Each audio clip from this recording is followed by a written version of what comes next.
Welcome, dear listeners. I give a special greeting to International Law on the Day in the second period of 2019. International Law on the Day is a program carried out by students of Law and Political Science of the University La Sabana. My name is Maria Paula Peralta. I'm a law student in the 8th semester and in company with Estefania Lasprilla. We're directing this program to show you all of you the different topics that can be addressed in the international community.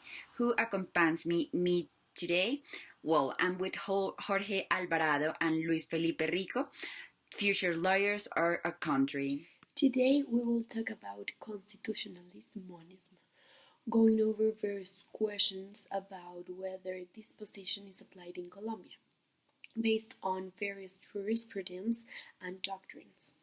This is a very important topic, and although most of us do not know about it, it is still very relevant in our lives. Due to this, we present in our program on the day. According to the judgment C-498 and the law 406/97, the relationship between international law and national law is exempt by Articles 26 and 27 of the Vienna Convention, which establish that a state that is a part of a treaty may not invoke its domestic law as a justification of any branch of a treaty, because any treaty upon into force requires the parties that are part of it.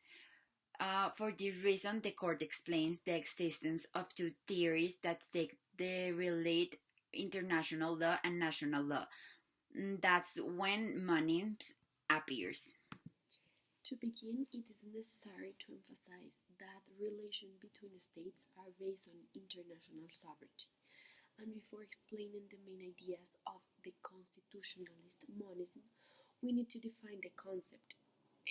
The basis of this concept is that international treaties enter into force without getting involved with the local legislation. Likewise, the court explains that on one hand, the monism is divided in a position that put internal law over international law, as also known as constitutionalism monism, and in the other hand, international monism gives priority to international norms. Explain that the constitutionalism monism is the primacy of domestic law by proposing that the international obligation is based exclusively on the will of the states.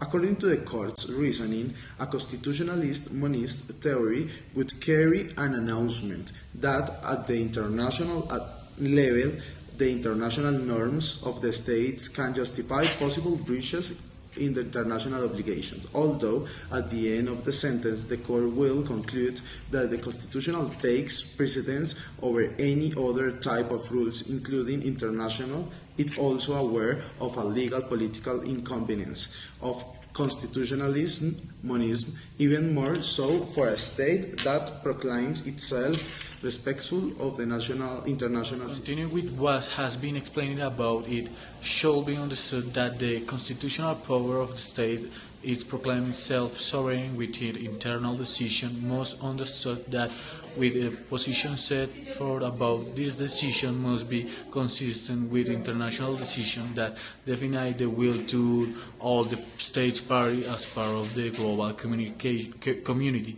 That what they are looking for is the unification of a status quo in the way of understanding the law, which, due to its globalized nature, change over time.